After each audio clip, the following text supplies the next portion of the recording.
Hello everyone, welcome back to the channel. Today we are going to explore one of the most pressing and urgent subjects in global security, Russia's war strategy, and what the United States should genuinely be concerned about. The geopolitical chessboard is shifting rapidly, and Russia, though not the superpower it once was during the Cold War, is making calculated, bold, and strategic moves to reassert its power on the global stage. Understanding this strategy is not only essential for military experts and analysts but for anyone interested in how future conflicts might unfold and what form the next war could take. Russia's exterior military posture is designed to showcase resilience, dominance, and unpredictability. From its military parades on Red Square to large-scale exercises like Zapad and Vostok, every movement is carefully choreographed to send a message. The Russian Federation wants the world, and particularly the United States, to understand that it is not backing down from confrontation and that it is preparing for every potential scenario. The modernization of its military is at the heart of this plan. New platforms like the Su-57 Felon, Russia's answer to the American F-22 and F-35, signal its commitment to next-generation air combat. These aircraft combine stealth, agility, and advanced avionics to give Russia an edge in contested airspace. On the ground, the T-14 Armata main battle tank introduces a revolutionary design, featuring an unmanned turret and advanced defensive systems, indicating that Russia is not just copying Western technology but innovating in areas where it sees strategic value. Russia's strategic nuclear forces are also being modernized at an aggressive pace. The RS-28 Sarmat, also known as Satan II, is a new intercontinental ballistic missile capable of carrying multiple nuclear warheads and reaching virtually any point on Earth. It is a key element in Russia's deterrence policy, making any direct confrontation with Moscow extremely risky. Submarines like the Boria class and the more advanced Belgorod are being outfitted with new types of payloads, including Poseidon nuclear torpedoes that can deliver devastating effects from underwater, beyond the reach of current Western defense systems. These new technologies form part of what President Putin calls invincible weapons, and they play a critical role in projecting fear, confusion, and hesitation into the minds of adversaries.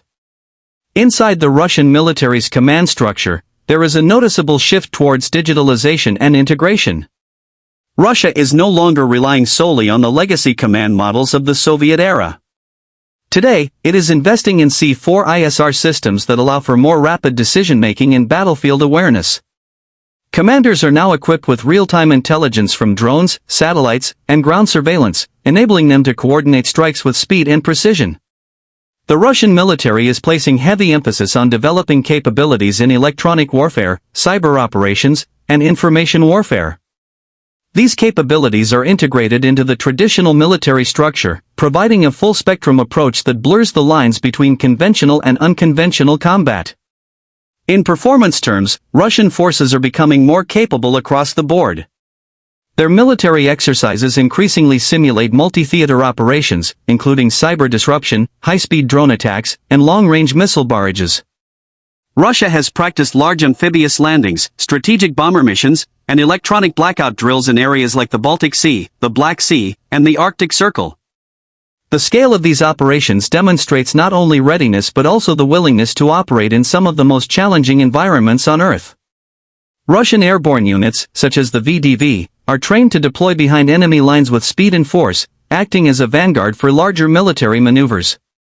The reactivation of Cold War-era bases in the Arctic and continued presence in Syria show that Russia is looking to project power beyond its immediate borders. In the area of safety and survivability, Russia is heavily investing in protective systems. Many of its ground platforms are now equipped with active protection systems, APS, like the Afghanet on the T-14 tank, capable of intercepting incoming projectiles before they strike. Its air defense network is among the most comprehensive in the world, with layered systems ranging from the Panzer S-1 for short range to the S-400 and future S-500 systems for long-range defense. These systems are not just defensive, they provide a zone denial capability that can keep enemy aircraft and missiles at bay. In addition, Russia is hardening its communications and satellite networks, preparing for scenarios where adversaries may try to jam or disable these systems during a conflict. Underground bunkers, mobile command posts, and high-mobility transporter launchers ensure that the leadership can maintain control even in a nuclear or cyber-compromised environment.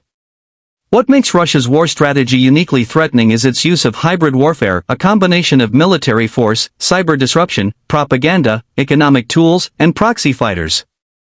This strategy was made evident in Crimea in 2014 and continues to play out in Ukraine, Syria, Africa, and even within the political systems of Western democracies. Russia does not need to declare war to destabilize a region.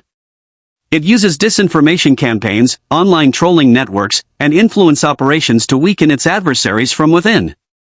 Meanwhile, it supports local militias, conducts false flag operations, and funds political movements that align with its interests. These tactics are hard to counter, legally ambiguous, and extremely effective in achieving strategic objectives without triggering full-scale retaliation. Russia's economic approach to warfare is also worth noting. Despite sanctions and a relatively modest defense budget compared to the United States, Russia allocates its resources strategically. By focusing on asymmetric capabilities like hypersonic missiles, anti-satellite weapons, and cyber warfare, it can deliver outsized results for lower costs.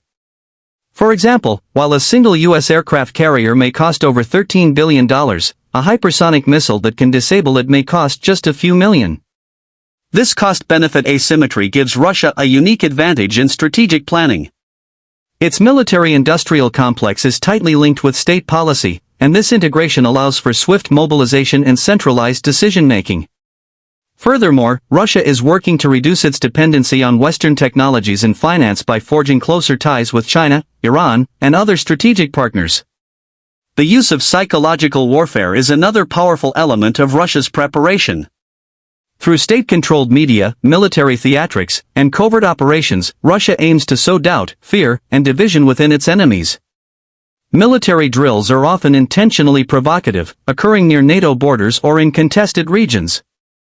These actions force Western nations to respond, stretching their resources and testing their unity. Meanwhile, Russia uses these responses to justify its own military buildup, creating a feedback loop that continually escalates tension while keeping the spotlight on Western aggression. This manipulation of perception is not accidental, it's a central pillar of modern Russian doctrine, sometimes referred to as New Generation Warfare. The space domain is also becoming increasingly important in Russia's war strategy. Russia has tested anti-satellite weapons that can destroy or disable U.S. satellites critical for communication, navigation, and targeting. Without satellite support, American forces would be significantly weakened in any theater of operation. Russia's advances in space weaponry, along with its cyber capabilities, create the potential for a devastating first strike that disables command and control systems, even before a single missile is launched. In terms of readiness, Russia is not aiming for a large-scale occupation of enemy territory. Instead, it is preparing to win quickly, disrupt decisively, and retreat behind hardened defenses if necessary. Its doctrine emphasizes escalation control, responding to enemy moves with measured increases in force, from cyber attacks to tactical nuclear options. This approach is designed to confuse and delay enemy reactions, while allowing Russia to control the pace and scope of conflict. The threat of nuclear escalation remains a key part of its deterrence strategy, and Russian officials have openly stated that they are willing to use tactical nukes if the survival of the state is at risk. To sum it up, the United States must pay serious attention to Russia's war preparations, not because Russia has superior numbers, but because it has evolved its strategy to exploit every weakness in the modern American military doctrine. It uses ambiguity as a weapon, speed as a shield, and technology as a force multiplier. From hypersonic missiles to cyber attacks, Russia is crafting a battlefield where traditional rules no longer apply, and where hesitation can be fatal. The U.S. must shift from slow bureaucratic responses to agile, intelligent, and multi-domain preparedness if it hopes to match this level of strategic depth.